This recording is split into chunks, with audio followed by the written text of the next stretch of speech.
I think, we are in the midst of a whole new revolution, right? Social media is also about a decade old now, right? It's kind of matured. People loved it when it came, and they said that, there was a voice of the average man or woman, as you would want to say in today's world, and was giving really the power to many, many people to raise many, many issues. Obviously, anything that starts off good then finds itself into the wrong hands and degenerates to the point that it has today.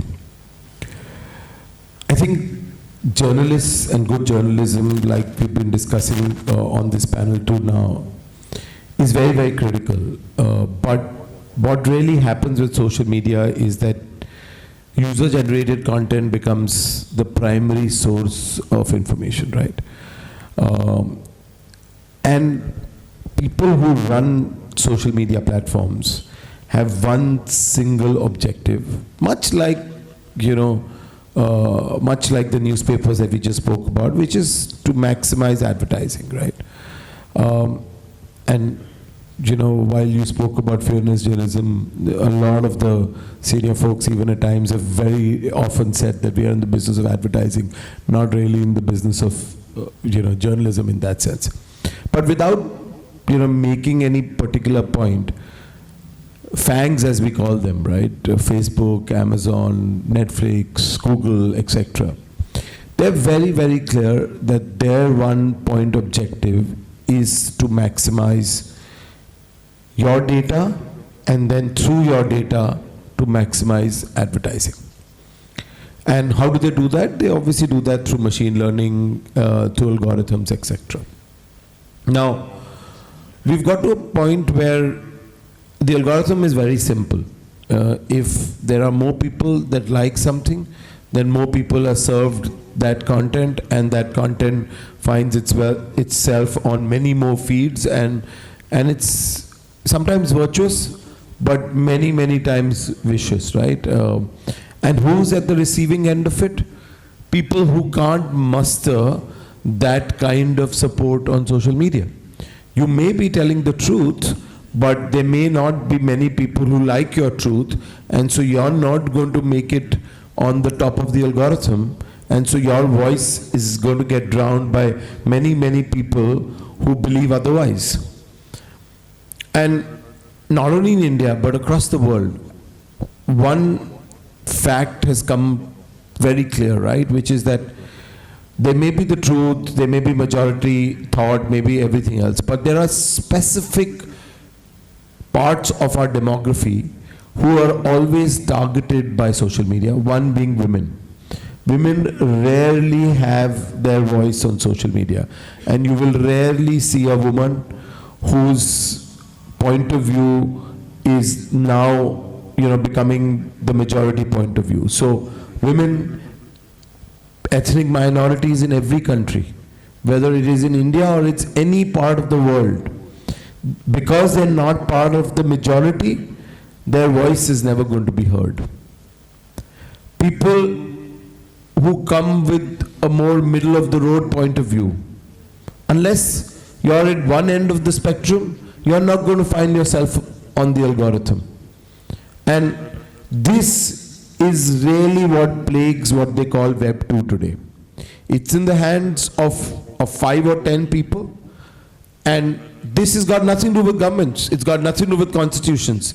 It's got to do with 10 people watching NASDAQ every morning, believing that they've got to have a great result, and everybody's life is around the tech stock barometer at NASDAQ, and how are they going to maximize your data for profit.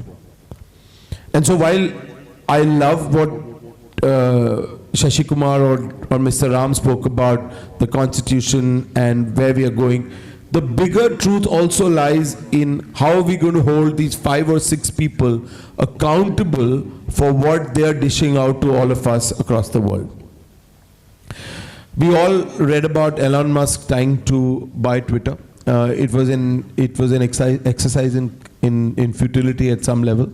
But I think the one thing that came together in that was that he's wanting to decentralize Twitter. And I want to pick that conversation maybe now or later in this panel discussion, but there is a desperate need to move towards decentralization for social media.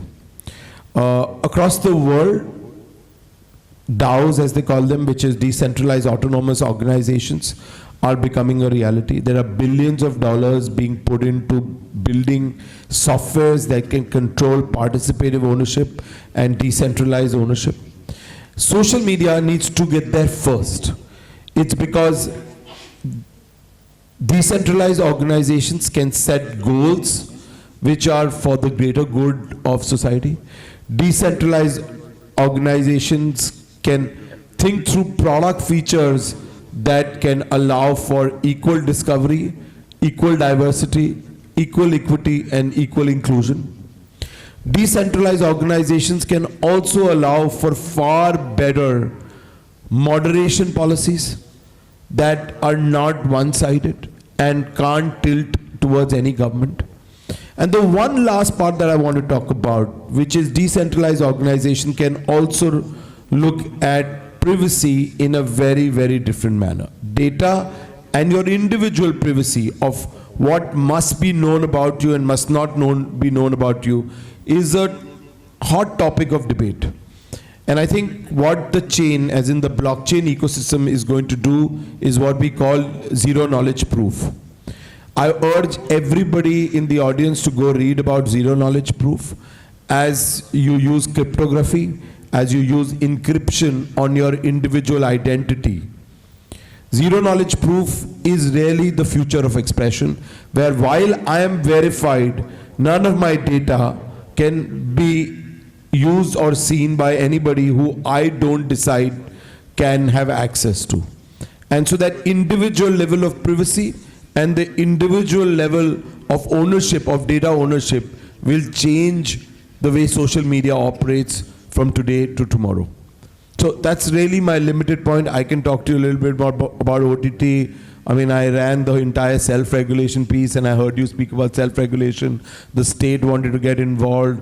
While you've done a lot of the local courts, every single OTT show in every single platform goes into court. You've got to defend it. Every single scene is up for scrutiny. Every single character is up for scrutiny. And what has happened, in the last 2 or 3 years, after the majority voice getting louder, is that OTT, which started with giving you diversity of content, which started with giving you a certain amount of content to contemplate, to think about, to be sincere around what India was going through or the world was going through, is also now come down to playing the same tune that everybody else is playing. Yeah.